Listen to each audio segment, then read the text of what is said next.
अस्सलाम वालेकुम। आज हम बनाने जा रहे हैं चिकन सैंडविच।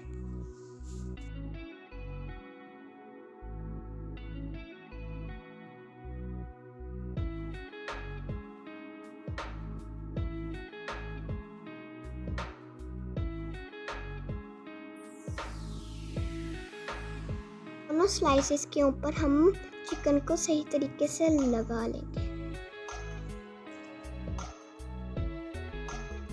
सारा ऊपर लग गया है ब्रेड के ऊपर। स्लाइसेस के ऊपर हम लगा रहे हैं सलाद पत्ता।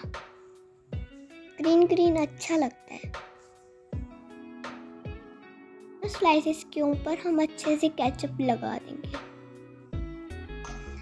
चले आए फ्रेंड्स, दोनों अब हम सैंडविच को क्लोज कर देंगे।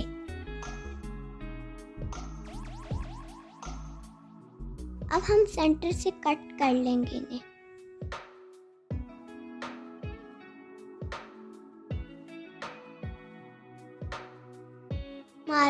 हमारे सैंडविच रेडी हो गए हैं।